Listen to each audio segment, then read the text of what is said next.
Hello everyone. तो देखो बच्चों, हम लोग इससे पहले वाले लेक्चर में प्रोटीन पढ़ रहे थे ना, प्रोटीन पढ़ना शुरुआत कर दिया था। तो सबसे पहले इंट्रोडक्शन देखा था कि भाई प्रोटीन होता क्या है। तो बेसिकली यही बोला था ना कि प्रोटीन्स क्या होता है, पॉलीमर्स होता है और वो किससे बनता है, सब अमीनो एसिड से मिलकर के बनते हैं। ठीक है, और अमीनो एसिड्स क्या होते हैं, सब वो मोनोमर्स होते हैं, क्योंकि छोटी छोटी यूनिट होती है, उसको क्या बोलते हैं हम लोग, मोनोमर्स बोलते हैं। तो जितने भी प्रोटीन्स होते हैं वो किससे बनते हैं, सब अमीनो एसिड से मिलकर के बनते हैं। ठीक है, और फिर सारे अमीनो एसिड देखे थे, है ना, कि कौन कौन से अमीनो एसिड्स होते हैं। फिर हम लोगों ने चर्चा करी थी कि जो अमीनो एसिड की जो स्ट्रक्चर होती है उसकी बात करी थी, है ना। तो उसकी स्ट्रक्चर किस तरीके से होती है वो देख लो। तो यहाँ पर कार्बन होता है और इधर क्या होता है, COH, और इधर NH2 ग्रुप होता है। ठीक है, और यहाँ पर क्या होता है, हाइड्रोजन होता है। और यहाँ पर कोई भी एक R से क्या शो कर देते हैं कि यहाँ पर कोई भी ग्रुप लग सकता है, हाइड्रोजन भी हो सकता है। जैसे जैसे R की जगह हम कोई एटम या फिर ग्रुप ऑफ एटम को रखेंगे ना, वैसे वैसे अमीनो एसिड क्या होंगे, उनका नाम बदल जाएगा। ठीक है, अलग अलग डिफरेंट डिफरेंट टाइप्स के अमीनो एसिड होंगे। तो इसको हम एक स्टैंडर्ड मान के चले थे। ठीक है, और ये बोला था कि जो भाई एक अमीनो एसिड होता है उसके अंदर क्या होता है, एक सेंट्रल कार्बन एटम होता है, साथ में एक कार्बोक्सिलिक ग्रुप होता है, और क्या होता है, NH2 ग्रुप, मतलब अमीनो ग्रुप होता है। ये सारी हम लोगों ने कहानी शुरुआत करी थी। ठीक है, फिर हम लोग अमीनो एसिड के जो है वो स्टीरियोकेमिस्ट्री देखे थे भाई। तो स्टीरियोकेमिस्ट्री में ये देखा था, तो कायरल और एकायरल वाला फिनोमेना देखा था कि ग्लाइसिन को छोड़ करके सब क्या होते हैं, हमारे एक कायरल सेंटर होते हैं, कायरल कार्बन सेंटर होता है उसके अंदर। लेकिन एक ग्लाइसिन एक ऐसा कार्बन है जिसके ऊपर क्या होता है, ग्लाइसिन एक ऐसा अमीनो एसिड है जो इसके अंदर क्या होता है, कायरल कार्बन होता है। ठीक है, फिर हम लोगों ने एक ऑप्टिकल एक्टिव और एक ऑप्टिकल इनएक्टिव के बारे में चर्चा करी थी कि भाई जो हमारा प्लेन पोलराइज लाइट को रोटेट कर देगा वो क्या होगा, ऑप्टिकली एक्टिव होगा, जो नहीं रोटेट करेगा वो क्या होगा, ऑप्टिकली इनएक्टिव होगा। ठीक है, तो ग्लाइसिन जो है, सारे अमीनो एसिड क्या होते हैं, ऑप्टिकल एक्टिव होते हैं, सिर्फ किसको छोड़ करके, ग्लाइसिन को छोड़ करके। ठीक है, जिस तरीके से ग्लूकोज में हम लोग कार्बोहाइड्रेट्स में स्टीरियोकेमिस्ट्री पढ़ रहे थे, D और L नेमिंग कर रहे थे, इसी तरीके से अमीनो एसिड के अंदर D और L नेमिंग करते थे। जब हमारा NH2 ग्रुप लेफ्ट साइड में होता था तो हम क्या बोलते थे कि ये L अमीनो एसिड है, और ये NH2 ग्रुप राइट साइड में होगा तो हम क्या बोलेंगे उसको कि D अमीनो एसिड है। ठीक है, ये चर्चाएं हम लोग कर चुके थे। अब देखो, फिर हम लोगों ने क्या बात करी थी कि जो भी अमीनो एसिड होते हैं वो क्या होते हैं, 700 से ज़्यादा अमीनो एसिड है, लेकिन सिर्फ 20 स्टैंडर्ड अमीनो एसिड हम लोग पढ़े थे। ठीक है, और जो नेचर के अंदर अमीनो एसिड होता है वो कौन सा अमीनो एसिड होता है, L अमीनो एसिड होता है। ठीक है, प्रेजेंट होता है नेचर के अंदर। ठीक है, फिर देखो हम लोगों ने अमीनो एसिड की क्लासिफिकेशन करी थी। तो क्लासिफिकेशन में हम लोगों ने कैरेक्टर के बेसिस पर क्लासिफिकेशन किया था। तो कैरेक्टर के बेसिस पर बात करें तो दो टाइप के थे, एक तो एजेंशियल था और एक क्या था, नॉन एजेंशियल था। एजेंशियल वो होते हैं जो हमारी बॉडी के अंदर सिंथेसाइज नहीं होते, जिनको हमें बाहर से फूड के थ्रू लेना पड़ता है। ठीक है, तो वो सब क्या है, एजेंशियल है। नॉन एजेंशियल वो हैं जिसकी हमें क्या है, जरूरत नहीं है, बाहर से हमें लेने की कोई जरूरत नहीं है, वो हमारी बॉडी खुद बनाती है। तो वो अमीनो एसिड क्या है, एक नॉन एजेंशियल अमीनो एसिड है। ठीक है, फिर हम लोग गए थे नेचर के बेस पर। ठीक है, नेचर के बेसिस पर देखा था, नेचर के बेसिस पर तीन तरीके की हो सकते हैं, या तो होगा एसिड बेस या फिर होगा न्यूट्रल। एसिड होगा तो उसके अंदर कार्बोक्सिलिक ग्रुप की मात्रा क्या होगी, अमीनो एसिड के अंदर ज्यादा होगी, तो वो क्या होगा, एसिडिक होगा। क्योंकि हमें एक बात पता है, जो अमीनो एसिड वाला जो स्पीसीज है वो एसिडिक होगा, तो इस जो कार्बोक्सिलिक ग्रुप होता है वो एसिडिक ग्रुप होता है, और जो NH2 ग्रुप होता है वो एक बेसिक ग्रुप होता है। तो कार्बोक्सिलिक ग्रुप ज्यादा होगा, अमाउंट में होगा, तो वो क्या होगा, एसिडिक होगा।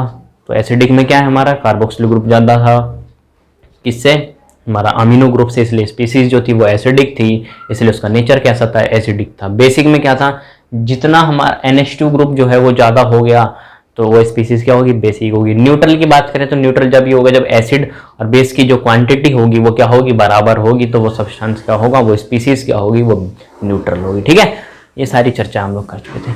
आज जो हम लोग पढ़ेंगे वो बहुत ही इंपॉर्टेंट टॉपिक है, एक ज्विटर आयन पढ़ेंगे। ठीक है, ज्विटर आयन पढ़ेंगे, और ज्विटर आयन में पढ़ते के साथ ही एक आइसोइलेक्ट्रिक पॉइंट का फिनोमेना देखेंगे। ठीक है, वो जो आइसोइलेक्ट्रिक पॉइंट का जो फिनोमेना देखेंगे उसके ऊपर न्यूमेरिकल्स भी पूछे जाते हैं। ठीक है, तो देखो और चलते हैं हम लोग किसके ऊपर, ज्विटर आयन के ऊपर। तो देखो ज्विटर आयन होता क्या है। ठीक है, तो ज्विटर आयन की कहानी हम लोग देखते हैं। तो देखो क्या कहानी है ज्विटर आयन की। देखो भाई होता क्या है, होता ये है कि हमारे पास एक अमीनो एसिड है। ठीक है, क्या है, एक अमीनो एसिड है, और उस अमीनो एसिड को जब हम किसी एक एक्वस सॉल्वेंट में, एक्वस मीडियम में डाल देंगे मतलब, तो वो क्या करता है, देखो वो इस तरीके से एक स्पीसीज जनरेट करेगा, एक आयन जनरेट करेगा। और आयंस कैसा होता है, एक चार्ज स्पीसीज होती है, ठीक है। तो हम लोग क्या पढ़ रहे हैं, हम लोग ज्विटर आयन पढ़ रहे हैं, ठीक है ना बच्चों। क्या पढ़ रहे हैं हम लोग, ज्विटर आयन पढ़ रहे हैं, ठीक है। तो ज्विटर आयन की कहानी सुनते रहना। एक इस तरीके की स्पीसीज होगी, आर होगा और यहां पर क्या होगा, NH3 विद पॉजिटिव चार्ज, और यहां हाइड्रोजन, और यहां होगा COO माइनस, ठीक है ना। ये किससे बना होगा, ये जो स्पीसीज देख रहे हो ना, ये जो स्पीसीज है ये एक आयंस है। ये कैसी स्पीसीज है, आयनिक स्पीसीज है। क्योंकि आयनिक स्पीसीज क्यों है, क्योंकि इसके ऊपर चार्ज है, एक प्लस चार्ज और एक माइनस चार्ज है। और जो भी चार्ज स्पीसीज होती है वो सब क्या होती है, आयनिक स्पीसीज होती है ना। तो ये वाली जो स्पीसीज तुम लोग देख रहे हो, इसी स्पीसीज को हम लोग बोलते हैं ज्विटर आयन। इसी स्पीसीज को हम लोग क्या बोलते हैं, ज्विटर आयन। अब देखो ये जो स्पीसीज है जिसको हम लोगों ने क्या बोला, ज्विटर आयन, ये कैसे बना होगा, कैसे बना होगा उसकी हम लोग चर्चा करेंगे। वो कैसे बना होगा उसके पीछे हम लोग इतिहास के ऊपर चलते हैं। तो वो देखो वो इस तरीके से बना होगा कि यहाँ पर कार्बन होगा, यहाँ क्या होगा, R ग्रुप होगा कोई भी, ठीक है। और इधर क्या होगा, COOH ग्रुप होगा, और इधर हाइड्रोजन होगा, इधर क्या होगा, NH2 ग्रुप होगा। ये क्या है, ये एक अमीनो एसिड है। और इस अमीनो एसिड में से हम लोग क्या कर रहे हैं, इसी अमीनो एसिड को हम लोगों ने क्या कर दिया, एक्वस मीडियम में डाल दिया। किस में डाल दिया, एक एक्वस मीडियम में डाल दिया। जब इस अमीनो एसिड को एक एक्वस मीडियम में डाल दिया तो देखो क्या होता है, जब इस एक्वस मीडियम में डालने से यहां पर जो लगा हुआ H है वो निकल जाएगा। वो जब निकलेगा तो ये वाली यहां पर क्या जाएगा, COO माइनस ग्रुप आ जाएगा। और यहां पर जो NH2 प्लस है, तो यहां से इसने क्या करा है, इसने H प्लस को लॉस किया है, तो उस H प्लस को कौन पकड़ लेगा, ये NH2 ग्रुप पे नाइट्रोजन पे लोन पेयर है, वो एकदम से उसको पकड़ लेगा, ठीक है। और क्या बना देगा, NH3 प्लस बना देगा। तो ये जो स्पीसीज है ना, उसको क्या बोलते हैं हम लोग, इस स्पीसीज को हम लोग ज्विटर आयन बोलते हैं, ठीक है ना। इस स्पीसीज को क्या बोलते हैं हम लोग, ज्विटर आयन बोलते हैं, ठीक है। अब देखो होता क्या, ज्विटर आयन पढ़ा, यहीं से एक आइसोइलेक्ट्रिक पॉइंट का फिनोमिना लेके चलेंगे कि, और उसको डिफाइन करेंगे कि आइसोइलेक्ट्रिक पॉइंट होता क्या है। इसको समझ गए, इस तरीके की जो भी स्पीसीज होगी वो कौन सी होती है, उसको हम लोग ज्विटर आयन बोलते हैं, ठीक है। वो कैसे बनता है ज्विटर आयन, जब एक अमीनो एसिड को एक्वस मीडियम में डालेंगे तो यहां से एसिड की टेंडेंसी होती है वो H प्लस लॉस करेगा, तो यहां पर क्या जाएगा, COO माइनस आ जाएगा। और उस H प्लस को यहां से NH2 ग्रुप पे नाइट्रोजन है, नाइट्रोजन पे लोन पे उस H प्लस को पकड़ के NH3 पॉजिटिव बना देगा। तो ये जो एक चार्ज स्पीसीज बन रही है उसको क्या बोलते हैं हम लोग, ज्विटर आयन बोलते हैं, ठीक है। अब देखो इस ज्विटर आयन पे चलते हैं ना। देखो तो हम लोग कहां चलते हैं, आइसोइलेक्ट्रिक पॉइंट फिनोमेना देखेंगे, ठीक है। उसको देखो किस तरीके से होता है ना, आइसोइलेक्ट्रिक पॉइंट को हम लोग एक्सप्लेन करेंगे, ठीक है। और ज्विटर आयन को भी देखते हैं ना। ज्विटर आयन जो एक चार्ज स्पीसीज थी उसको क्या बोलते हैं हम लोग, ज्विटर आयन बोलते हैं, ठीक है। अब देखो यहां पर क्या है, कार्बन है और इधर क्या है, कोई भी R ग्रुप लगा हुआ है, और इधर एक हाइड्रोजन लगा हुआ है। इधर क्या था, COO नेगेटिव था, और इधर क्या था, NH3 विद पॉजिटिव चार्ज था भाई। ये जो स्पीसीज थी इसको क्या बोलते हैं हम लोग, ज्विटर आयन बोलते हैं ना। इस वाली स्पीसीज को क्या बोलते हैं हम लोग, ज्विटर आयन बोलते हैं, ठीक है। अब ये जो स्पीसीज है इसको ज्विटर आयन बोलते हैं, जो चार्ज स्पीसीज को ज्विटर आयन बोलते हैं, ठीक है। अब देखो होता क्या है, इसके रिएक्शन हम लोग इसके अंदर क्या करते हैं, H प्लस डाल देते हैं। क्या करते हैं, H प्लस डाल देते हैं। H प्लस डाल दिया इसके अंदर, H प्लस कहां से आएगा भाई, एसिड नहीं तो दिया होगा किसी ने, तो किसी एसिड ने दिया होगा। कहने का मतलब है हम लोग क्या कर रहे हैं, एसिडिक मीडियम में देख रहे हैं। ये जो ज्विटर है इसको किस में डाल रहे हैं, एसिडिक मीडियम में डाल रहे हैं। अब देखो होता क्या है, जो भी एसिडिक मीडियम में डाल रहे हैं तो pH उसका क्या होता है, <7। pH कितना होता है उसका, <7 होता है। हमें पता है भाई जो न्यूट्रल है उसका pH कितना होता है, 7 होता है। और एसिड का क्या होता है, pH 7 से कम होगा, और जो तुम्हारा बेस होगा उसका pH 7 से ज्यादा हुआ, यही होगा। तो इस ज्विटर आयन के रिएक्शन हम लोगों ने एसिडिक मीडियम में डाल दिया, तो एसिडिक मीडियम में उसको H प्लस मिलेगा, तो उसकी pH क्या होगी, उस दौरान pH तो एसिडिक मीडियम में डाला, pH क्या होगी, <7 होगी। अब देखो ये जो H प्लस है इसको जो CO माइनस है बहुत तेजी के साथ इस H प्लस को पकड़ लेगा। इस CO माइनस क्या है, उसने तो H प्लस लॉस किया होगा एक तरीके से मान लो, तो उसने क्या किया, H प्लस को पकड़ लिया। तो H प्लस को पकड़ने के बाद एक स्पीसीज बन गई, उसे देखो कार्बन और इधर कोई भी R ग्रुप लगा हुआ, इधर हाइड्रोजन और इधर क्या है NH3 विद पॉजिटिव चार्ज और इधर है COOH। ठीक है, अब इतने स्पीसीज को देखो, इस वाले स्पीसीज को, इस वाले स्पीसीज में देखो क्या है, इस पूरी स्पीसीज के ऊपर पॉजिटिव चार्ज है। क्या है? पॉजिटिव चार्ज है। वो जो पॉजिटिव चार्ज आ रहा है वो किसकी वजह से आ रहा है? वो पॉजिटिव चार्ज इस नाइट्रोजन के ऊपर पॉजिटिव चार्ज है, इसकी वजह से पूरी स्पीसीज पर कैसा चार्ज हो चुका है? पॉजिटिव चार्ज हो चुका है। ठीक है, अब देखो आगे चलते हैं। फिर देखो आगे क्या है, एक तो बार ज्यूटर आयन को एसिडिक मीडियम में डाल दिया जहां पर पीएच क्या था, लेस देन 7 हो गया था, तो वहां पर जो स्पीसीज किस में कन्वर्ट हो गई? एक पूरी की पूरी पॉजिटिव चार्ज में कन्वर्ट हो गई, क्योंकि ज्यूटर आयन एक न्यूट्रल स्पीसीज है। न्यूट्रल क्यों है? क्योंकि एक पॉजिटिव है और एक क्या है? नेगेटिव। एक प्लस और माइनस एक दूसरे को न्यूट्रलाइज कर रहे हैं। और अब जब एसिडिक मीडियम में डाल दिया तो इस पर चार्ज कैसा आ गया? पूरे पे पॉजिटिव चार्ज आ गया। ठीक है, अब देखो इसकी फिर से इसी ज्यूटर आयन के अंदर हम लोग बेसिक मीडियम में डाल रहे हैं। इसको किसके अंदर डाल रहे हैं? बेसिक मीडियम में डाल रहे हैं। बेसिक मीडियम में क्या होता है? OH माइनस आयन होता है। ठीक है, बेसिक मीडियम में क्या होता है? OH माइनस आयन होता है। अब बेसिक मीडियम में डाला तो pH कितना होगा? pH जो होगा वो ग्रेटर देन 7 होगा, हमें सबको पता है। न्यूट्रल जो होता है इसका pH कितना होगा? ये जो ज्यूटर आयन इसका pH कितना होगा? 7 होगा। 7 क्यों हुआ? क्योंकि ये न्यूट्रल है, एक प्लस है और एक माइनस है। एसिडिक मीडियम में डाला तो pH 7 से कम हो गया। अब जो इसी ज्यूटर आयन की रिएक्शन हम लोगों ने बेसिक मीडियम के अंदर डाल दिया इसको, तो बेसिक मीडियम में उसको OH माइनस आयन मिलेंगे, तो pH क्या होगा? बेसिक मीडियम में 7 से ज्यादा होता है। अब इस OH माइनस आयन को सीधा यहां से एक हाइड्रोजन मिलेगा और यहां से वाटर बना देगा। एक OH माइनस आयन को देखो, ये OH माइनस आयन किस पर अटैक करेगा? सीधा इस हाइड्रोजन पर अटैक करेगा और यहां से एक H को पकड़ लेगा। क्या कर लेगा? एक H को पकड़ लेगा और H और OH मिला के वाटर के फॉर्म में बाहर निकलेगा। तो जो दूसरी स्पीसीज बनेगी वो क्या बनेगी? देखो इस पर से जो पॉजिटिव चार्ज था वो तो रिमूव हो गया, तो यहां से क्या बन जाएगा? कार्बन और यहाँ R ग्रुप लगा हुआ है, इधर CO माइनस और इधर क्या है? हाइड्रोजन और इधर क्या लगा हुआ है? NH2। समझ गया आपको?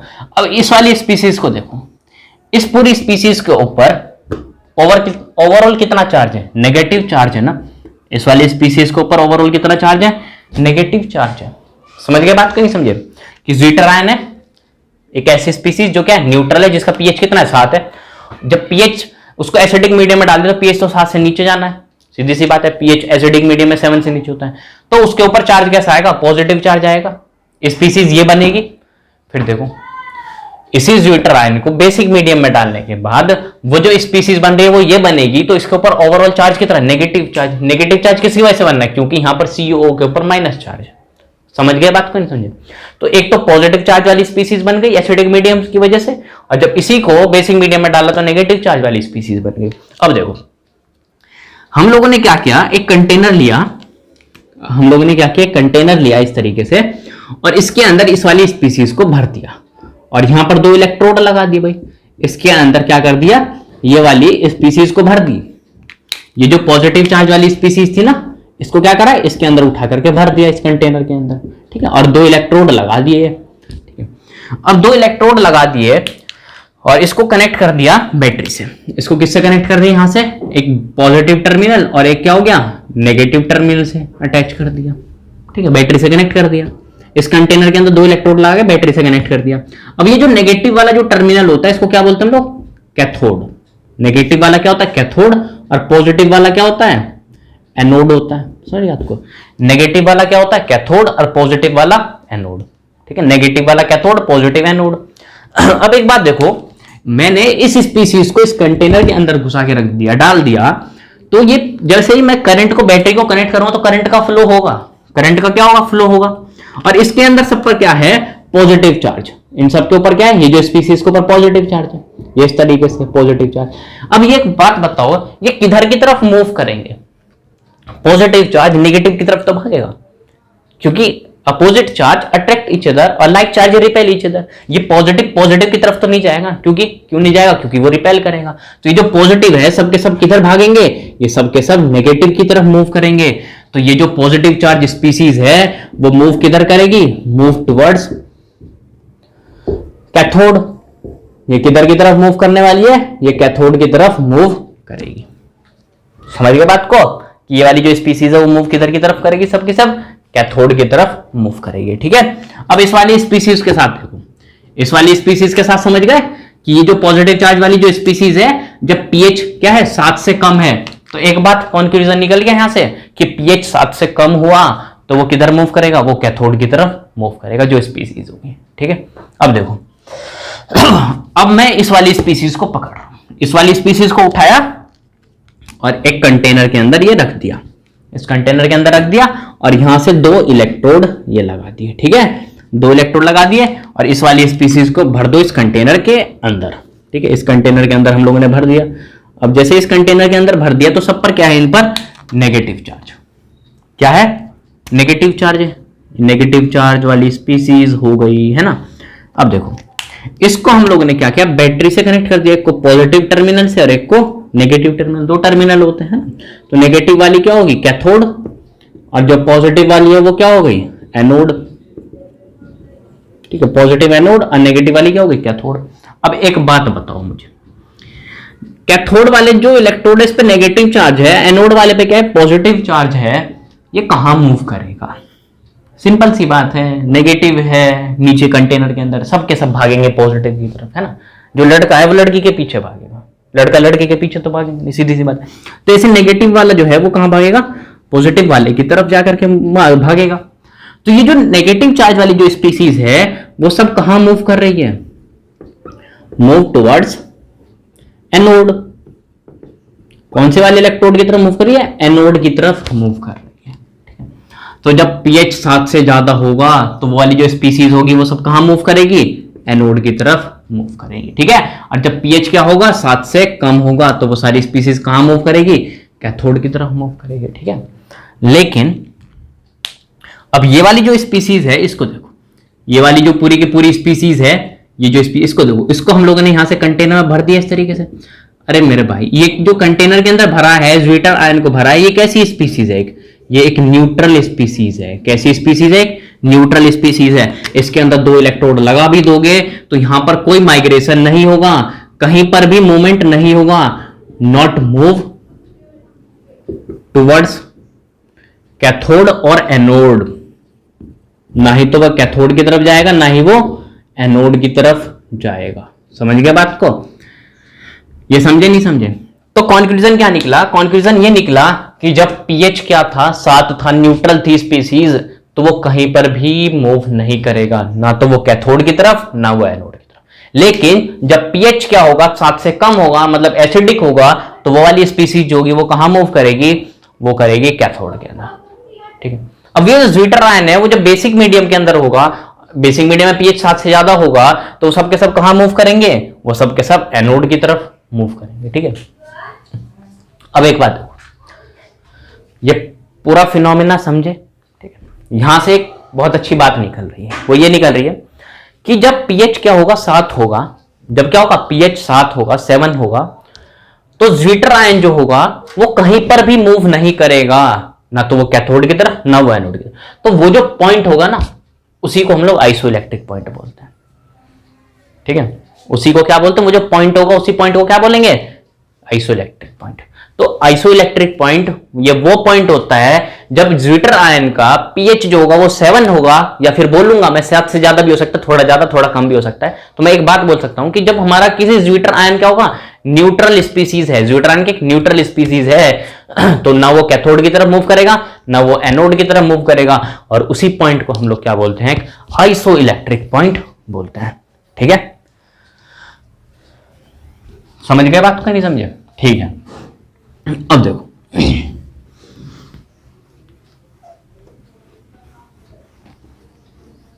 इसको उतारो,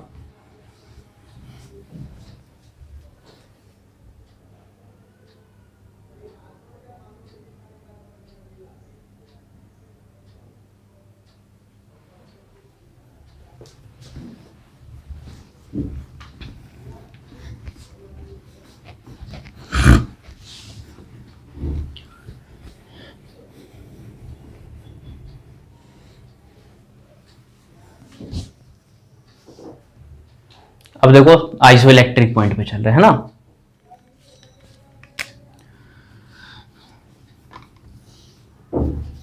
आइसो इलेक्ट्रिक पॉइंट।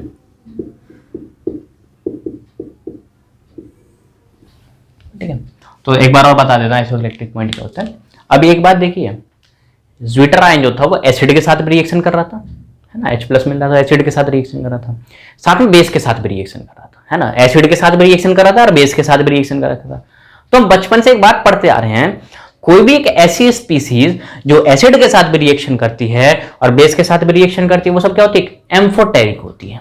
कैसी स्पीसीज होती है, वो एक एम्फोटेरिक नेचर की होती है। एम्फोटेरिक नेचर का मतलब क्या है कि वो जो स्पीसीज है हमारी, वो क्या है, एसिड के साथ भी रिएक्शन करती है और बेस के साथ भी रिएक्शन करती है ना।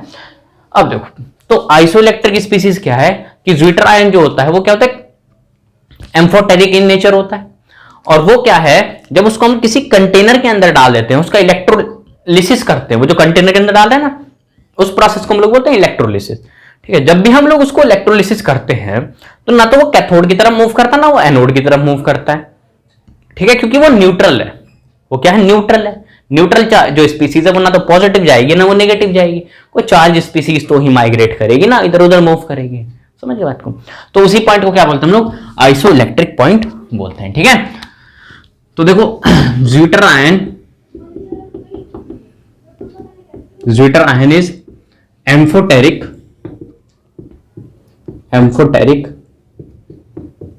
In nature. ठीक है, amphoteric in nature during electrolysis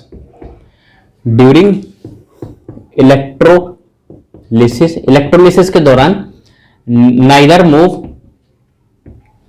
move cathode nor anode, ना ही तो वो कैथोड की तरफ मूव करेगा ना ही वो एनोड की तरफ मूव करेगा। और उसी पॉइंट को क्या बोलते हैं हम लोग, आइसोइलेक्ट्रिक पॉइंट बोलते हैं। ठीक है, उसी पॉइंट को क्या बोलते हैं हम लोग, आइसोइलेक्ट्रिक पॉइंट बोलते हैं। अब देखो, आइसोइलेक्ट्रिक पॉइंट निकालने के लिए बहुत बार आता है क्वेश्चंस के अंदर। ठीक है, उसकी चर्चा करते हैं कि आइसोइलेक्ट्रिक पॉइंट किस तरीके से निकलता है। तो देखो, आइसोइलेक्ट्रिक पॉइंट निकालने का सिंपल एक फॉर्मूला होता है, उसको देखते हैं ना। देखो, आइसोइलेक्ट्रिक पॉइंट निकालने का जो फॉर्मूला होता है वो होता है PK1। ठीक है, PK1 प्लस PK2 और डिवाइड क्या कर देंगे, 2 से डिवाइड कर देंगे तो हमें क्या मिल जाएगा, आइसोइलेक्ट्रिक पॉइंट मिल जाएगा। ठीक है, और जो PK1 और PK2 की जो वैल्यू होगी वो क्वेश्चन के अंदर गिवन होगी। अब देखो, क्वेश्चन करते हैं, है ना। क्वेश्चन ये रहा, 4 एनालीन।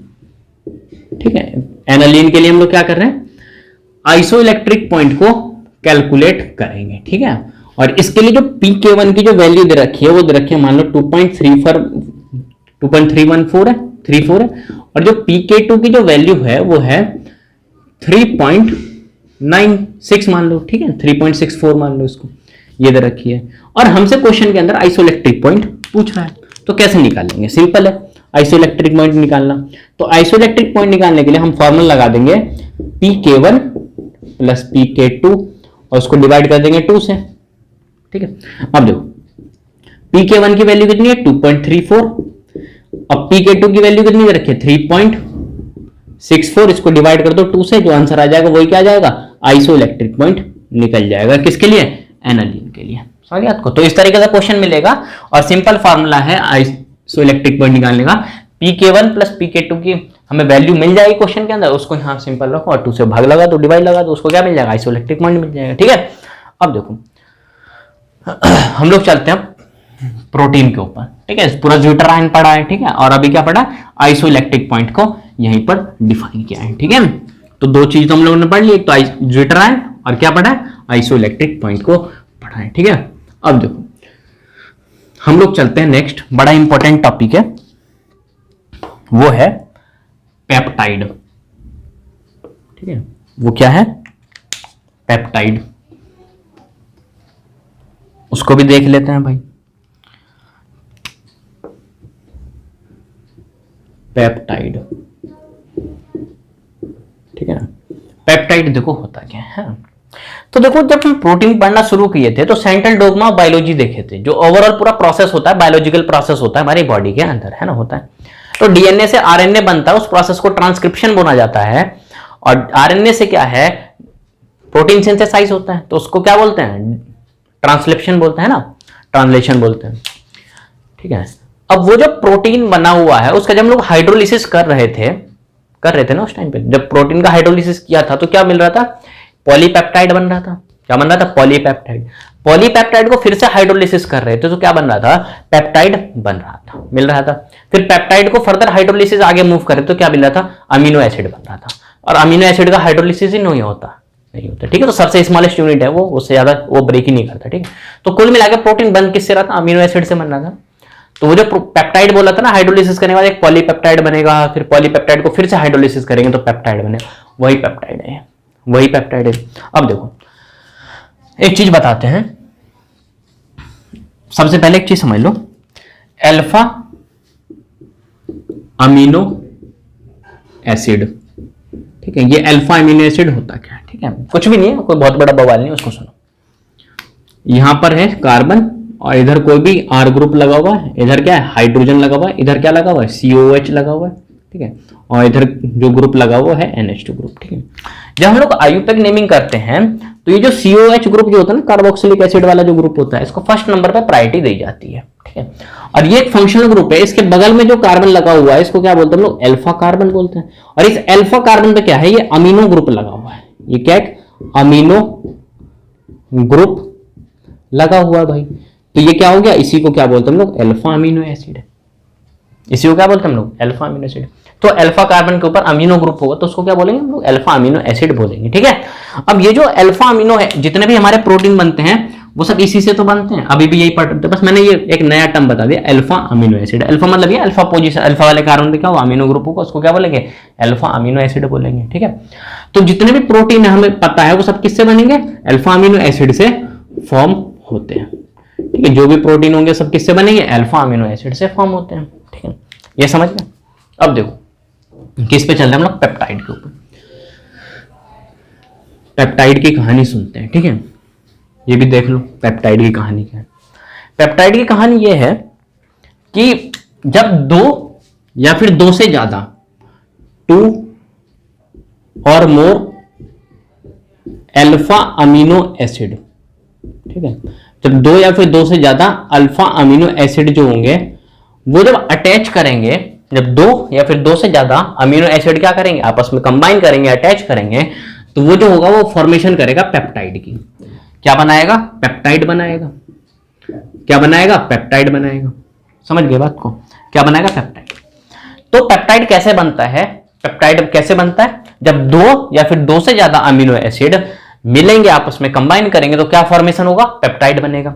अब ये जो 2 या फिर 2 से ज्यादा के अमीनो एसिड हैं, ये जो अटैच करेंगे तो पेप्टाइड बनेंगे, तो वो किसके थ्रू अटैच होंगे, वो अटैच होते हैं पेप्टाइड बॉन्ड के थ्रू, ठीक है। किसके, पेप्टाइड बॉन्ड के थ्रू अटैच होंगे, या फिर इसी को क्या बोलते हैं हम लोग, पेप्टाइड लिंकेज बोल देते हैं, ठीक है। तो जब 2 या फिर 2 से ज्यादा अल्फा अमीनो एसिड क्या करेंगे, कंबाइन करेंगे तो क्या फॉर्मेशन करेंगे, वहां पर पेप्टाइड बनाएंगे। और कोई पूछेगा कि वो जो 2 या फिर 2 से ज्यादा अमीनो एसिड बनाए हैं मिलके पेप्टाइड, तो वो किसके थ्रू अटैच होंगे, किस लिंकेज के थ्रू अटैच होंगे, तो हम लोग बोलेंगे कि पेप्टाइड लिंकेज है, या फिर हम लोग क्या बोलते हैं, पेप्टाइड बॉन्ड है, ठीक है। अब देखो क्या है, पेप्टाइड की कहानी बता दें। जब पेप्टाइड जो होता है, बहुत सारा, जब 2 या फिर 2 से ज्यादा अल्फा अमीनो एसिड कंबाइन करेंगे तो क्या बनाएंगे, पेप्टाइड बनाएंगे, ठीक है।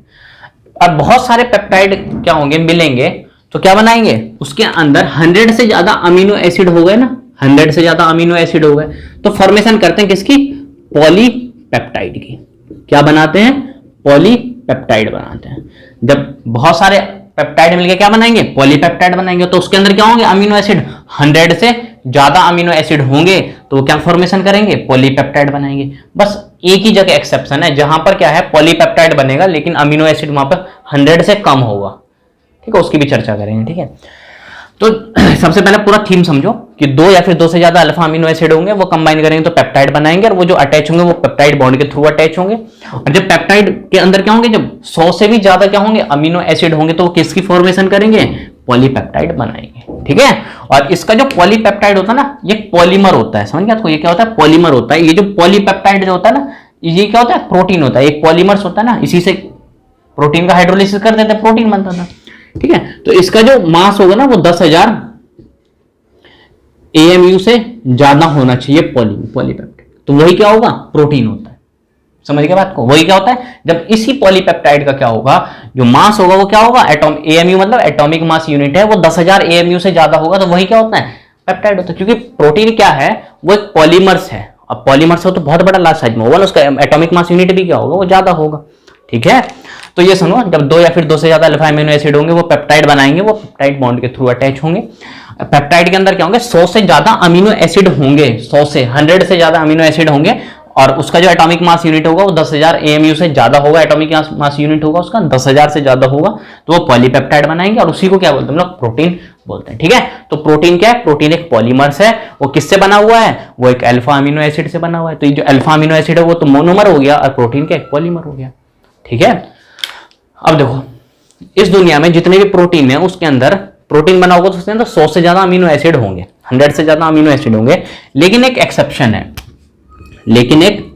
एक्सेप्शन है, उस एक्सेप्शन को देखो, इंसुलिन। ये जो इंसुलिन के अंदर जो होता है ना, कंटेन्स ओनली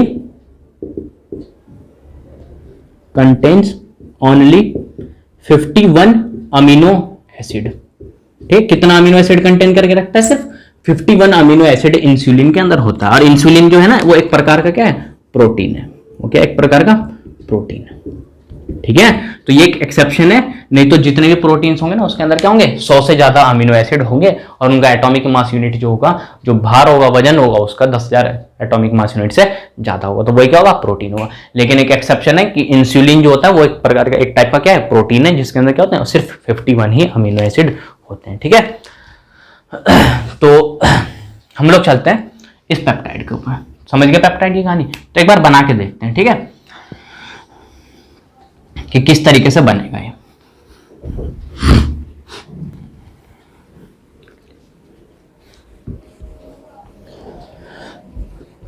देखो पेप्टाइड बना रहे हैं ना, क्या बनाएंगे, पेप्टाइड। तो हम लोग एक ले रहे हैं, अमीनो एसिड ले रहे हैं। ठीक है, वो अमीनो एसिड देखो क्या, कार्बन है, और यहां पर लगा हुआ हाइड्रोजन, और इधर हाइड्रोजन, और इधर लगा हुआ है NH2 ग्रुप। ठीक है, और इधर COH वाला ग्रुप को इस तरीके से ओपन करके लिख रहे हैं हम लोग। ठीक है, तो ये कौन सी है, कौन सा अमीनो एसिड है, ये देखो ग्लाइसिन है। समझ गया, तो कौन सा अमीनो एसिड है, एक ग्लाइसिन अमीनो एसिड है। ठीक है, फिर देखो इस एक और अमीनो एसिड ले रहे हैं, क्योंकि 2 या फिर 2 से ज्यादा अमीनो एसिड कंबाइन करेंगे जब भी पेप्टाइड बनते हैं, हमें पता है ना। वो देखो दूसरा जो ले रहे हैं हम लोग, ग्लाइसिन के बाद एनालिन ले रहे हैं। ठीक है, एलानिन, कार्बन, उसमें क्या होता है, यहाँ पर CH3 होता है, और इधर क्या होता है, हाइड्रोजन। ठीक है, क्योंकि यहाँ पर हम लोग R ग्रुप रखते थे, R ग्रुप की जगह यहाँ पर हाइड्रोजन रख दिया, और यहाँ पर क्या है, CH3। एक एटम या फिर ग्रुप ऑफ एटम को चेंज कर दो, बनता जाएगा अमीन। और यहाँ से देखो क्या कर दिया हम लोगों ने, यह है NH2, और इधर क्या है, COH ग्रुप लगा। और इस वाले अमीनो एसिड को बोलते हैं हम लोग, ये तो ग्लाइसिन हो गया, ये हो गया एलानिन। ठीक है, ये वाला जो अमीनो एसिड है वो क्या है, ग्लाइसिन, और ये क्या है, एलानिन है। अब ये वाला जो अमीनो एसिड है, एक तो अमीनो एसिड ये है, और एक दूसरा अमीनो एसिड क्या है, ये है। ये जब आपस में अटैच करते हैं तो यहां से क्या बनते हैं, H2, यहां इस तरीके से रख दो, NH2 को यहां पे इस तरीके से बना दो। ठीक है, क्योंकि वाटर निकालने में आसानी होगी। एक तो हाइड्रोजन यहां हो गया, और एक हाइड्रोजन यहां हो गया। समझ गए बात को। अब यहां से देखो क्या है, अब यहां से क्या है कि यहां से क्या होगा, जब 2 अमीनो एसिड आपस में अटैच करेंगे, एक HO, यहां से क्या हो गया, वाटर बाहर निकल गया, और यहां से जो कार्बन है वो डायरेक्टली नाइट्रोजन के साथ अटैच हो जाएगा। ठीक है ना बच्चों, देखो क्या बन जाएगा, यहां से ये तो एसिड उतर जाएगा, NH2, फिर यहाँ कार्बन, इधर क्या हाइड्रोजन, और इधर hydrogen, carbon double bond oxygen, और इधर क्या लग गया, नाइट्रोजन, और इधर क्या है, हाइड्रोजन है। ठीक है बच्चों, फिर देखो आगे क्या है, कार्बन, और इधर क्या है, CH3, और इधर क्या लगा हुआ है, COH, और इधर क्या लगा हुआ है, हाइड्रोजन। ठीक है, अब यहां पर देख लो, यहां से वाटर बाहर निकल गया, और यहां से जो कार्बन है ना वो इसके साथ क्या हो गया, डायरेक्टली अटैच हो गया। ये जो कार्बन है वो क्या हो गया, डायरेक्टली अटैच हो गया नाइट्रोजन के साथ। तो यही वाला तो लिंकेज है, ये कार्बन नाइट्रोजन वाला, ये वाला जो लिंकेज है, इसी को हम लोग क्या बोलते हैं, पेप्टाइड लिंकेज। समझ गए आपको, इसी को क्या बोलते हैं हम लोग, पेप्टाइड लिंकेज बोलते हैं। ठीक है ना बच्चों, इसी को क्या बोलते हैं, कौन सा लिंकेज बोलते हैं, पेप्टाइड लिंकेज या फिर पेप्टाइड बॉन्ड बोलते हैं। ठीक है, अब देखो दो जब अमीनो एसिड आपस में अटैच हुए तो देखो क्या है, ये पेप्टाइड बने। ठीक है, तो एक बात ध्यान रखो, हम लोग यहां पे लिख देते हैं कि जब दो अमीनो एसिड से बन रहा होगा, जब दो अमीनो एसिड से बन रहा होगा तो उसको बोलते हैं हम लोग डाइपेप्टाइड। समझ गया, तो उसको क्या बोलते हैं हम लोग, डाइपेप्टाइड। और जो तीन अमीनो एसिड आपस में अटैच करेंगे, दो से बन रहा होगा तो क्या बोलेंगे इसको, डाइपेप्टाइड। ठीक है, तो ये क्या हो गया, ये एक डाइपेप्टाइड हो गया। ठीक है ना बच्चों, ये क्या हो गया, एक डाइपेप्टाइड हो गया। अब देखो जब तीन अमीनो एसिड होंगे, अटैच करेंगे तो क्या बनेगा, वो बनेगा ट्राइपेप्टाइड। ठीक है, क्या बनेगा, ट्राइपेप्टाइड बनेगा। और जो हमारा, चलो ये तो हो गया, दो अमीनो एसिड अटैच करेंगे तो डाइपेप्टाइड की फॉर्मेशन होगी, और तीन अमीनो एसिड अटैच करेंगे तो ट्राइपेप्टाइड बनेगा। और यहां पे लिख देते हैं आगे। ठीक है, और जो चार अमीनो एसिड होगा, चार अमीनो एसिड होगा तो बनाएगा टेट्रा पेप्टाइड। क्या बनाएगा, टेट्रा पेप्टाइड। और जो बहुत सारे होंगे amino acid, many more amino acid, जब बहुत सारे अमीनो एसिड होंगे तो बनाएंगे पॉलीपेप्टाइड। क्या बनाएंगे बच्चों, पॉलीपेप्टाइड फॉर्मेशन करेंगे। ठीक है, तो यहां पर एक तो अमीनो एसिड ये है और एक अमीनो एसिड क्या था, ये वाला था। तो दो अमीनो एसिड से मिलकर के क्या हुआ, यहां से वाटर लॉस हो गया और यहां से कार्बन जो का लिंक हो गया किसके साथ, डायरेक्टली लिंक हो गया नाइट्रोजन के साथ। और यहां पर दो अमीनो एसिड से मिलकर बन रहे हैं तो इसलिए इसको क्या लिख दिया हम लोगों ने, डाइपेप्टाइड बोल दिया। दो अमीनो एसिड से कंबाइन करेंगे तो डाइपेप्टाइड, तीन अमीनो एसिड के साथ ट्राइपेप्टाइड, चार अमीनो एसिड के साथ मिलेंगे तो टेट्रापेप्टाइड, और चार से बहुत ज्यादा अमीनो एसिड होंगे तो उन सबको क्या बोलेंगे हम लोग, पॉलीपेप्टाइड बोलते हैं। ठीक है, तो कैसे बनता है पॉलीपेप्टाइड वो भी समझ गए। और ये क्या हो गया, ये पेप्टाइड लिंकेज है, या फिर इसी को क्या बोलते हैं, पेप्टाइड बॉन्ड के थ्रू क्या होता है, ये अटैच होता है। समझ के बात को, तो पेप्टाइड क्या होता है। अब देखो, अब वो जो प्रोटीन बनेगा ना, पॉलीपेप्टाइड बनेगा, उसका जो 10,000 AMU तक मास होगा और उसके अंदर 100 से ज्यादा अमीनो एसिड होंगे तो उसी को क्या नाम दे देते हैं हम लोग, प्रोटीन बोल देते हैं। ठीक है, अब देखो प्रोटीन के हम लोग देखते हैं कितने टाइप के होते हैं। ठीक है, कितने टाइप्स के प्रोटीन होते हैं उसकी चर्चा हम लोग करते हैं एक बार। ठीक है ना, वो भी देख लो एक बार।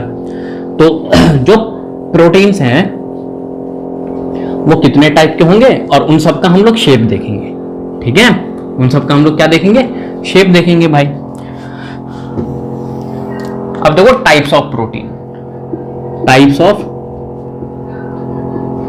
प्रोटीन। ये जो प्रोटीन होते हैं ना, कितने टाइप्स के होते हैं, स्ट्रक्चर के बेसिस पर हम लोग देखेंगे। ठीक है, किसके बेसिस पर, स्ट्रक्चर के बेसिस पर देखेंगे, फिर उसका शेप वेप भी देखेंगे। ठीक है, तो चलो छोड़ो, टाइप्स ऑफ प्रोटीन से पहले हम लोग मॉलिक्यूलर शेप देखते हैं ना। मॉलिक्यूलर शेप ऑफ प्रोटीन की बेसिकली जो शेप जो होता है ना प्रोटीन का, उसके बेसिस पर देख रहे हैं। ठीक है, तो देखो सबसे पहले हम लोग देखते हैं मॉलिक्यूलर शेप ऑफ प्रोटीन। ठीक है, molecular shape of protein. Molecular shape of protein के बेसिस पर दो टाइप के होते हैं। ठीक है, एक तो होते हैं फाइबरस प्रोटीन, एक तो होते हैं फाइबरस प्रोटीन, दूसरा होता है ग्लोबुलर प्रोटीन। ठीक है, एक तो होते हैं फाइबरस प्रोटीन और एक क्या होता है, ग्लोबुलर प्रोटीन।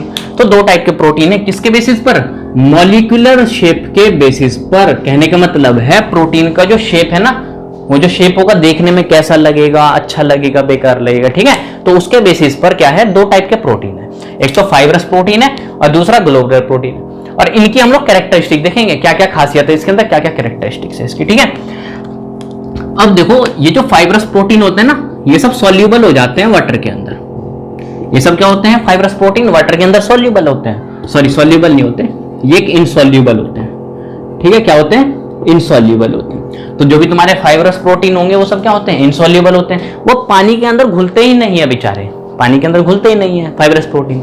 लेकिन जो ग्लोबुलर प्रोटीन होते हैं वो सब क्या होते हैं, सॉल्यूबल हो जाते हैं। वो बेचारे क्या होते हैं, आसानी से घुल जाते हैं, आसानी से घुल जाते हैं, है ना। अब देखो इसकी हम लोग एग्जाम्पल के बाद पास चले, तो इसका एग्जाम्पल देखो क्या है।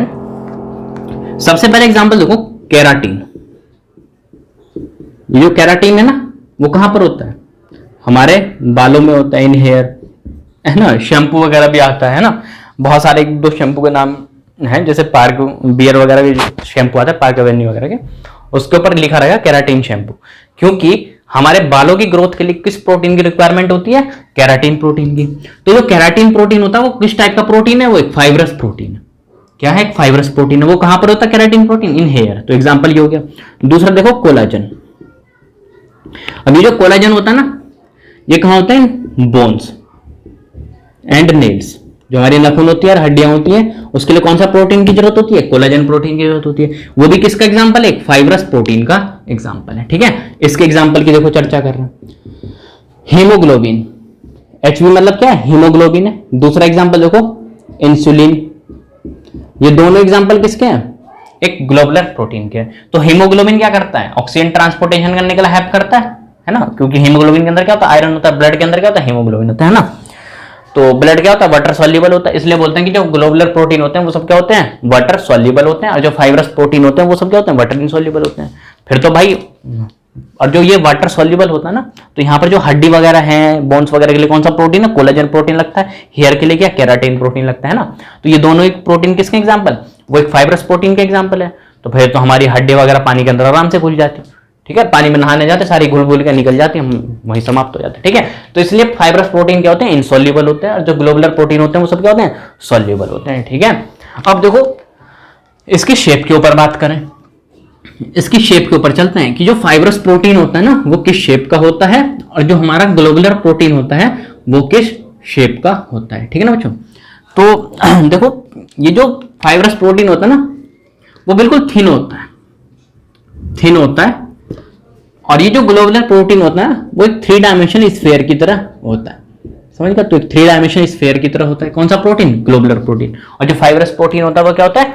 एक थिन होता है। थिन क्यों होता है? अबे यार, एक तो बात हमें पता है ना, हेयर के अंदर क्या होता है? केराटिन होता है। और हेयर में क्या होता है? ये जो हमारे जो हेयर होते हैं वो कैसे होते हैं? बिल्कुल थिन होते हैं। हेयर कैसे होते हैं? वो बिल्कुल थिन होते हैं, इस तरीके से लंबे लंबे से, है ना।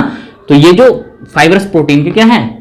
स्ट्रक्चर है। समझ गया आपको कि इसकी शेप कैसी होती है? फाइब्रस प्रोटीन बिल्कुल थिन होता है, ये लेयर की तरह होती है, इस तरीके से फाइब्रस प्रोटीन। ठीक है, अब देखो ये जो ग्लोबुलर प्रोटीन होता है वो 3D स्फीयर की तरह होगा। कहने का मतलब 3 डायमेंशन स्फीयर की तरह होगा। वो कौन सा प्रोटीन होगा? ग्लोबुलर प्रोटीन होगा। ठीक है, तो हम लोगों ने शेप के बेसिस पर, मॉलिक्यूलर शेप के बेसिस पर 2 टाइप के प्रोटीन देखे। एक तो फाइब्रस प्रोटीन और एक क्या है? ग्लोबुलर प्रोटीन है। फाइब्रस प्रोटीन की जो मैं बात करूं तो वो क्या होता है? इनसॉल्युबल होते हैं, पानी के अंदर नहीं घुलते। लेकिन जो ग्लोबुलर प्रोटीन होते हैं वो सब सॉल्युबल हो जाते हैं, पानी के अंदर घुल जाते हैं ना। और फिर मैं एग्जांपल की बात करूं तो केराटिन और कोलाजन जो होता है वो किसके एग्जांपल होते हैं? फाइब्रस प्रोटीन के। केराटिन का काम होता है हेयर ग्रोथ के लिए, और जो हमारा कोलाजन होता है वो कहां पर होता है? बोन्स और जो हमारी नेल्स होते हैं उनके ग्रोथ के लिए काम होता है। ठीक है, तो वो सब किसके एग्जांपल है? फाइब्रस प्रोटीन के एग्जांपल है। और जब मैं ग्लोबुलर प्रोटीन की बात करूं तो हीमोग्लोबिन और इंसुलिन 2 ऐसे प्रोटीन हैं जो क्या है? हमारे ग्लोबुलर प्रोटीन होते हैं। और इनकी जो स्ट्रक्चर होती है, जो होती है, शेप होती है, वो कैसी होती है? 3 डायमेंशनल स्फीयर की तरह होती है।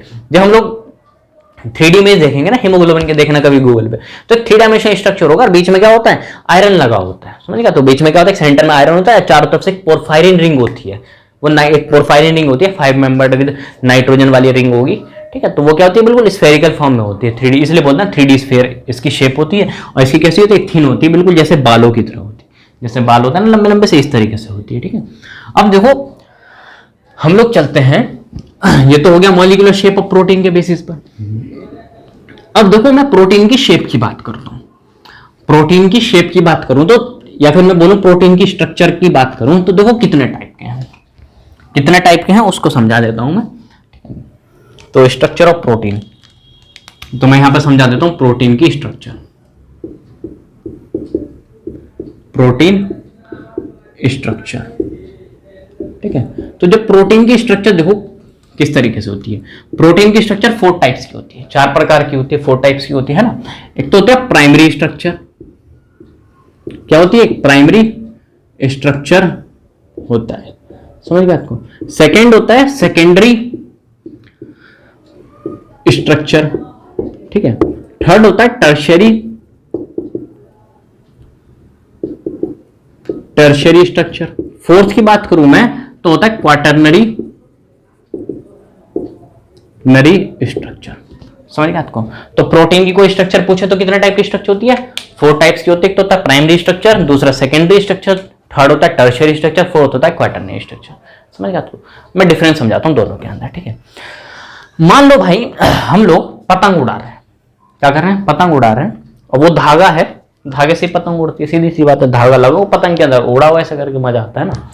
तो पतंग ऐसे ऐसे उड़ा रहे हैं, ठीक है, पतंग ऐसे ऐसे उड़ा रहे हैं, पतंग अच्छी खासी उड़ रही है। फिर पतंग नीचे जब उतारते हैं तो धागा क्या होता है, आपस में थोड़ा सुलझ सा जाता है ना, थोड़ा इधर उधर इलझ जाता है ना, सुलझ सा जाता है, ठीक है, गुच्छा सा बन जाता है एक।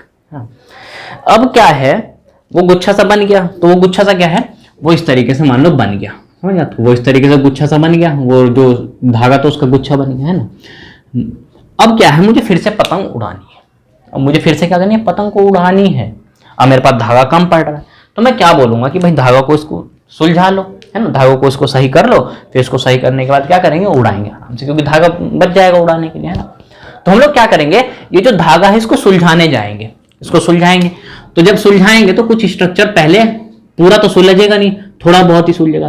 तो ये वाली स्ट्रक्चर जो थी पहले वाली, वो कुछ ज्यादा कॉम्प्लेक्स थी, उसको थोड़ा हम लोगों ने सुलझा दिया अच्छे से, तो वो थोड़ी क्या होगी, सिंपलेस्ट बन गई, ठीक है। इसको मैंने बोला भाई और सुलझाओ, क्योंकि हमें तो पूरा सुलझाना चाहिए, तो पतंग उड़ाएंगे। इसको हम लोगों ने थोड़ा और सुलझा दिया, ये है ना, इसको थोड़ा ये कॉम्प्लेक्स, अभी थोड़ा और कॉम्प्लेक्स बचा हुआ, इसको मैं और सुलझा दूंगा, इसको और सुलझा दूंगा, तो मैं बिल्कुल ये रस्सी फॉर्म में बना दूंगा, ठीक है, रस्सी फॉर्म बना दूंगा। तो बिल्कुल ही जो कॉम्प्लेक्स स्ट्रक्चर बनी हुई है ये, तो इसी जो कॉम्प्लेक्स स्ट्रक्चर है, इसी को क्या बोलते हैं हम लोग, क्वाटरनरी स्ट्रक्चर। इसी को क्या बोलते हैं, क्वाटरनरी स्ट्रक्चर। इसको थोड़ा मैंने सिंप्लीफाई कर दिया, इसको थोड़ा फोल्ड कर दिया, अच्छे से खोल खाल दिया, फोल्ड कर दिया, तो वो जो स्ट्रक्चर बन गई वो क्या हो गई, एक टर्शियरी स्ट्रक्चर बन गई। कैसी स्ट्रक्चर बन गई, टर्शियरी स्ट्रक्चर। फिर मैंने इस टर्शियरी स्ट्रक्चर को थोड़ा और सुलझा दिया, खोल खाल दिया, तो थोड़ी और सिंपलेस्ट फॉर्म में चली गई, तो इस स्ट्रक्चर को क्या बोलूंगा मैं, एक सेकेंडरी स्ट्रक्चर है। कैसी स्ट्रक्चर है, एक सेकेंडरी स्ट्रक्चर है। और मैंने बिल्कुल ही सिंपलेस्ट बना दिया उसको खोल करके, तो वो क्या बन गई, एक प्राइमरी स्ट्रक्चर बन गई।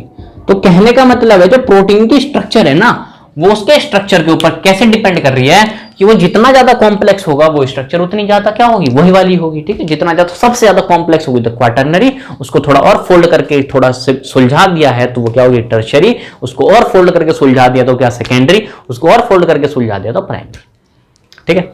तो चार तरीके की बेसिकली स्ट्रक्चर होती है, primary structure, secondary, tertiary, quaternary. Quaternary सबसे ज्यादा कॉम्प्लेक्स स्ट्रक्चर होती है, उसको सुलझा देंगे तो टर्शियरी में कन्वर्ट हो जाएगा, फोल्ड करने के बाद इसको फोल्ड करेंगे तो सेकेंडरी में, सेकेंडरी को फोल्ड करेंगे तो प्राइमरी में, ठीक है। अब देखो हम लोग चलते हैं, ये तो समझ गए ना पूरा थीम कि किस तरीके से है। अब देखो हम लोग चलते हैं प्राइमरी स्ट्रक्चर के ऊपर। किसके ऊपर चल रहे हैं हम लोग, प्राइमरी स्ट्रक्चर के ऊपर चल रहे हैं। तो प्राइमरी स्ट्रक्चर में देखो होता क्या है, प्राइमरी स्ट्रक्चर में जो होता है, मान लो बिल्कुल सिंपलेस्ट स्ट्रक्चर जो होगी ना, वो एक प्राइमरी स्ट्रक्चर होती है, ठीक है बच्चों। क्या होती है, बिल्कुल सिंपलेस्ट स्ट्रक्चर जो होगी वो क्या होगी, प्राइमरी स्ट्रक्चर होती है। और इसके अंदर क्या होते हैं, ये बहुत सारे अमीनो एसिड होते हैं, ये आपस में ए बी सी, यहाँ क्या है डी, इधर क्या है ई, इधर क्या है एफ है, समझ गए ना बात को। तो जो सबसे सिंपलेस्ट स्ट्रक्चर है उसी को क्या बोलते हैं हम लोग, प्राइमरी स्ट्रक्चर होता है, जो बिल्कुल एक लाइन के अंदर होती है और उसके अंदर क्या होते हैं, इसके अंदर अमीनो एसिड होते हैं, समझ गए आपको। तो ये सब क्या है, ये सब एक अमीनो एसिड भरे हुए हैं इसके अंदर, ठीक है। अब देखो सेकेंडरी स्ट्रक्चर। सेकेंडरी स्ट्रक्चर क्या है, सेकेंडरी स्ट्रक्चर कुछ नहीं है, एक तो अमीनो एसिड ये है, ये वाला ले लिया, ये कौन सा है, प्राइमरी स्ट्रक्चर। एक दूसरी प्राइमरी स्ट्रक्चर ले लो इस तरीके से, है ना बच्चों, एक दूसरी प्राइमरी स्ट्रक्चर ले लो, इसके अंदर भी अमीनो एसिड को भर दो, इसके अंदर अमीनो एसिड भर दे तो ए, फिर ये इंटरलिंक बी, ये इंटरलिंक विद सी, ये इंटरलिंक विद डी, ये इंटरलिंक विद ई, और ये इंटरलिंक विद, ये भी प्राइमरी स्ट्रक्चर, ये भी प्राइमरी स्ट्रक्चर, क्योंकि सबसे simplest structure is primary structure, ठीक है। अब देखो ये एक लेयर है, ये लेयर है, इसी को जब मैं फोल्ड वोल्ड कर दूंगा, फोल्ड वगैरह कर दूंगा, तो वो सेकेंडरी स्ट्रक्चर में कन्वर्ट हो जाएगी, समझिए बात को। तो देखो सेकेंडरी स्ट्रक्चर के ऊपर चलते हैं। तो सेकेंडरी स्ट्रक्चर में कुछ नहीं करना, वो जो प्राइमरी स्ट्रक्चर है ना, इसी को आपस में क्या करेंगे, इस तरीके से फोल्डिंग कर देंगे अच्छे से, और वो क्या बन जाएगी, सेकेंडरी स्ट्रक्चर बन जाएगी, ठीक है। तो देखो देखो क्या है सबसे सिंपलेस्ट सेकेंडरी स्ट्रक्चर। अब देखो सबसे सिंपलेस्ट प्राइमरी स्ट्रक्चर, और उसी को सबको मिला दो, फोल्डिंग वोल्डिंग करके, और क्या बना दो, सेकेंडरी स्ट्रक्चर बना दो। तो देखो सेकेंडरी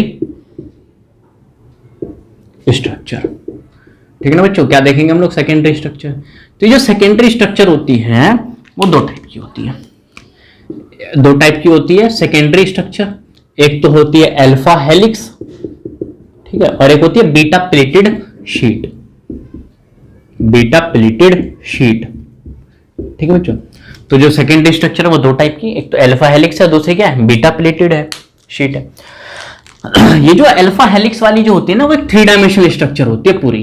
अल्फा हेलिक्स वाली जो स्ट्रक्चर है वो क्या, एक 3 डायमेंशनल स्ट्रक्चर पूरी की पूरी। और जो बीटा प्लेटेड शीट होती है ना वो क्या होती है, एक 2 डायमेंशनल स्ट्रक्चर होती है।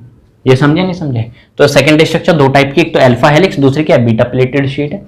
अल्फा हेलिक्स जो होती है पूरी की पूरी क्या होती है, 3 डायमेंशनल होती है, और जो बीटा प्लेटेड शीट होती है वो क्या होती है, 2 डायमेंशनल होती है। और जो बनती है सेकेंडरी स्ट्रक्चर क्या, प्राइमरी से ही बनती है, उसको मोड़ मार दो, घुमा फिरा दो अच्छे से, फोल्डिंग वोल्डिंग कर करके उसको क्या बना दो, कॉम्प्लेक्स बना दो, तो वही जो स्ट्रक्चर होगी उसको सेकेंडरी स्ट्रक्चर बोलेंगे, ठीक है। अब देखो इसको अच्छे से समझाते हैं अल्फा हेलिक्स और बीटा प्लेटेड से। अल्फा हेलिक्स का मतलब क्या है वो देखो, एक ये है प्राइमरी स्ट्रक्चर, एक दूसरी ये है, ठीक है, और ये तीसरी ये इस तरीके से। तो ये क्या बनानी, हेलिक्स टाइप की फॉर्म बनाएगी, ठीक है, कुछ इस तरीके से बनाएगी, समझ गया आपको, कुछ इस तरीके से फॉर्म बनाएगी ये। तो ये क्या होगी, एक हेलिक्स टाइप की स्ट्रक्चर है। तो इसी को क्या बोलते हैं कि ये सेकेंडरी स्ट्रक्चर, लेकिन किस टाइप की, 3 डायमेंशनल स्ट्रक्चर होगी। वो क्या होगा, वो इस तरीके से गुत्थी की तरह बन जाएगी, ठीक है, बाल जैसे वो बन जाते हैं इस तरीके से, ऐसा बन जाएगा। तो वो कौन सी होगी, अल्फा हेलिक्स होगी। और जो बीटा प्लेटेड शीट है वो क्या होता है, वो एक शीट की तरह होगी इस तरीके से, समझ गया आपको, शीट की तरह होगी। और इसके अंदर क्या होंगे, बहुत सारे इस तरीके से अमीनो एसिड अटैच होंगे, समझ गया आपको। इस तरीके से क्या होंगे, यहाँ पर ये अमीनो एसिड अटैच होंगे। तो ये वाली जो शीट होगी वो कौन सी होगी, बीटा प्लेटेड शीट, ठीक है। अब देखो नेक्स्ट चलते हैं टर्शियरी और क्वाटरनरी। तो टर्शियरी क्वाटरनरी में ज्यादा कुछ खास नहीं है, बस ये है कि जब सेकेंडरी स्ट्रक्चर को और थोड़ा क्या कर दो, कॉम्प्लेक्स बना दो, उसको मोड़ मार दो, उसको और थोड़ा कॉम्प्लेक्स बना दो, तो वो क्या बन जाएगी, टर्शियरी बन जाएगी। और फिर टर्शियरी को क्या कर दो, और मोड़ मार के बहुत ही ज्यादा कॉम्प्लेक्स बना दो, जिसको सुलझाना ही मुश्किल हो जाए, उसको क्या कर दो, वो जो स्ट्रक्चर होगी वो क्या होगी, एक क्वाटरनरी स्ट्रक्चर होगी, ठीक है। अब देखो हम चलते हैं नए टॉपिक के ऊपर, वो है denaturation of protein,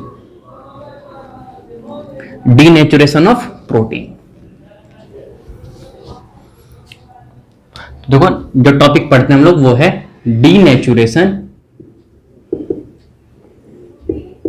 denaturation of protein, ठीक है। डीनेचुरेशन ऑफ प्रोटीन देखो क्या है भैया, सीधी सी बात है। देखो सबसे पहले एक तो क्वाटरनरी स्ट्रक्चर थी, क्वाटरनरी स्ट्रक्चर, वो जो है वो कन्वर्ट हो रही थी किसमें, टर्शियरी,